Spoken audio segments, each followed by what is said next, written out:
The court is calling 2022 CR 8045, State of Texas versus Brian White. Could I have parties announced for the record for the state? Daniel Escobar for the state of Texas. Defense? Julie Pollock. And are you? Another day, another courtroom. But this isn't your average speeding ticket. Brian White is staring down a third DWI charge.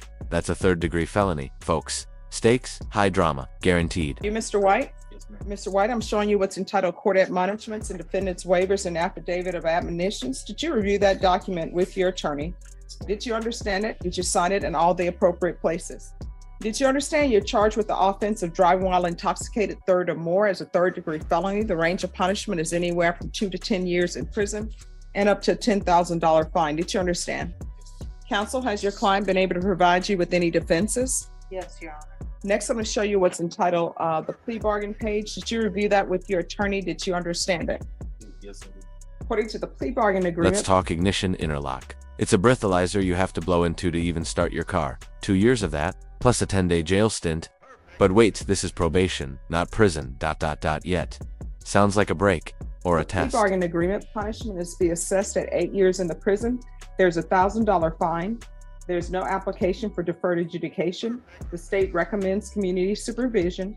This is run concurrent with County Court Cause number 645329. Restitution, if any. DWI intervention, VIP live, ignition interlock for 2 years. 2 years Texas driver's license suspension, and 10 days in the Bexar County Jail as a condition of probation. Did you understand that to be the plea? I did. Defense? Yes, Your Honor. Next, I'm showing you outside the plea bargain agreement. State is recommending that your community supervision be for a term of 5 years. There'll be a TAP evaluation, 150 hours community service restitution. Did you understand those are recommendations from the state and the court does not have to follow those recommendations? Yes, ma'am. Then to the offense as charged in the indictment, how do you plead? Guilty, not guilty, or no contest? Guilty, Your Honor. State any evidence? Your Honor, state all for state exhibit 1 in all attachments. No objection. The court will accept into evidence state the exhibits 1 and attachments. This is where the courtroom stops, feeling cold. We're hearing about a single dad, struggling, rebuilding, and trying to stay present for his kid. And just like that, sure, not watching a case, you're watching a life. Attachments and review the same. All right, after reviewing state's exhibits 1 and attachments, the court will find there is sufficient evidence to find you guilty, and the court will find you guilty. Are you proceeding with sentencing? Yes, ma'am. Anything you wish to say on behalf of your client? We would just ask that you follow the agreement. Now, my client, he's done approximately 120 days in jail before he bonded out. We would ask that you give him credit for that time he spent to satisfy the 10 days in jail. He lost his job while he was incarcerated. He currently has a job. He makes $15 an hour. He's got a 14-year-old son. He's a sole caregiver. His son is doing much better since his dad is out with him. He's on the AB honor roll now, and things are looking up for him. We would just ask that you allow him to continue to be out with his son and be on probation. I think he's going to AA meetings now. He's taking care of the issues that he has. So we would ask that you follow the agreement. All right, how did you get here today? I was given a ride by my dad. Where's your dad? He's at home now. I can take the bus. Okay. But Your Honor, I am 5 months sober. Like she mentioned, I was incarcerated for over 90 days, and since then I have abstained from alcohol and continuing to go to AA meetings.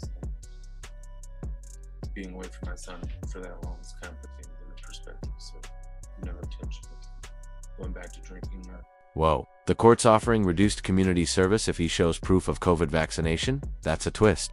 Question for you watching, should incentives like this be more common in the justice system? Let us know below. Part of that was being in a toxic relationship. I'm divorced after 16 years. Here's the thing. You can't blame. I'm not blaming. It attributed to it. My wife is still continuing to struggle with her substance abuse issues and is not in my son's life. And I don't want to be the same. So basically, you both were not sober. While we were together at the end of our relationship, yes. All right. This is what the court is going to do. The court is going to sentence you to 8 years in the prison, suspended and probated for 5 years, $1,000 fine, probated, concurrent with County Court Cause number 645329, DWI intervention, VIP live, ignition interlock for 2 years, 2 years Texas driver's license suspension. There's to be 90 sober meetings in 90 days, 150 hours community service restitution. 40 of those hours will be waived if you provide proof of the COVID vaccination. The court is not requiring you to do that, but if you do, 40 hours will be waived. Parenting classes, the remaining of the hours will be waived once you complete parenting classes. There's going to be regular reporting by Zoom or in person. I'm going to want field visits once per month. Probation, we'll do that for 3 months. If there's no issue, then you can do field visits as needed. I'm going to want a TAP evaluation. If the TAP evaluation recommends inpatient treatment, we'll start off with intensive outpatient treatment. If it doesn't recommend any treatment, then I'm just going to want regular outpatient treatment.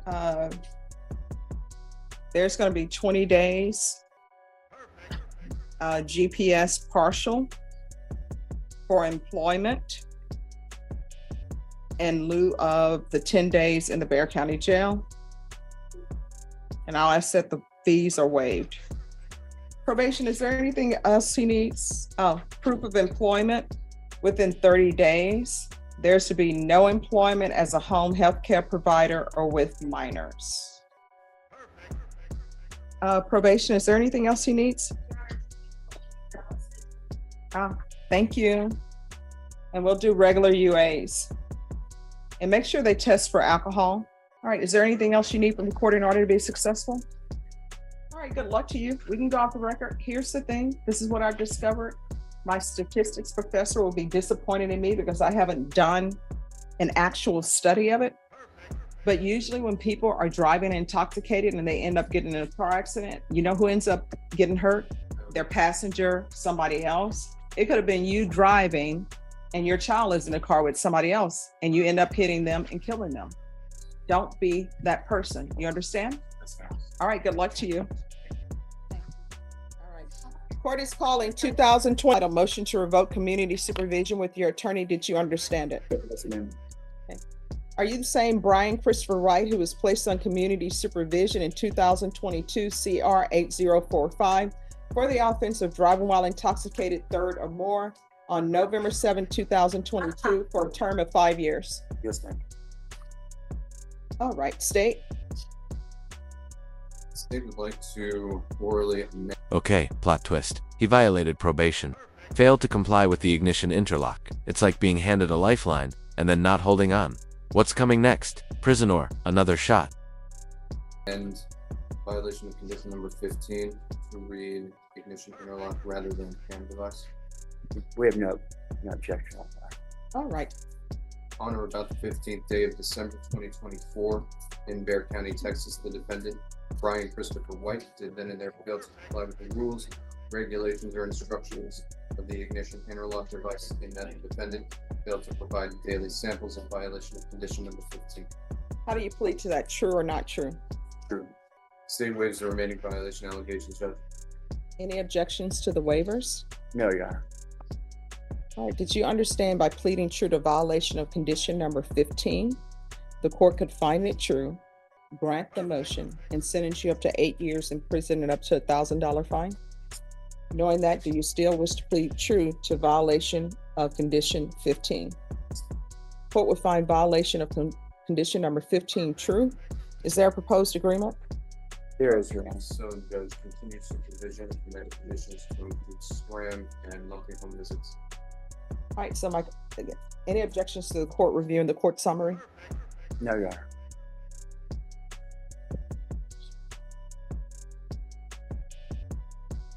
All right, you want to raise your right hand for me? Do you solemnly swear or affirm the testimony you give will be the truth and nothing but the truth, so help you God? I do. All right, you can lower your hand, state your name for the record. Brian Christopher White. All right, why are you not following through with ignition interlock? There's really no good excuse. There've been a few automotive issues, but it's, I mean, just not doing any of that. I don't have a good excuse. There's been a few times that I forgot. I haven't been home, but nothing that's excusable. All right, do you want to go to prison? No, man. I have a 17-year-old who depends on me, and I'm doing really well. I actually divorced because of her substance abuse, and I've been doing really well. Well, I mean, you're acting as though you want to go to prison because you don't have any good excuse for not abiding by these conditions. And this has been going on since 2020, 24. There's no good excuse. I mean, my first probation officer, I didn't ask, and she didn't say about how many times I had to blow. And the last time I had an ignition interlock, I didn't have a set amount. But you did tell me when you extended it for 6 months that I had to do it 3 times a day. And, Yeah. And when it got cold, I had battery issues. I had to have it rewired. And there's, again, no good excuse, but I definitely don't want to go to prison. But you're behaving as though you do, because we've been here before with this and we're still dealing with the same thing. You will never see me again. I guarantee that. I think that's what you said the last time. My mind is a steel trap. This is my first. This is his first MTR in the court. He No, had some supplementals. Yes, and I do compliance hearings, Yes. and I tell Yes, people to Your get their life in order. All right, this is what the court. Oof, that comeback from the judge cuts deep. This isn't their first rodeo, and it's a brutal reminder. Words don't matter and court actions do. How many second chances do you get before they run out? Court is going to do, and state your excuse. The court is going to deny the motion, alter and amend conditions for a 6 months extension. And there's going to be 3 days in the Bexar County Jail starting today.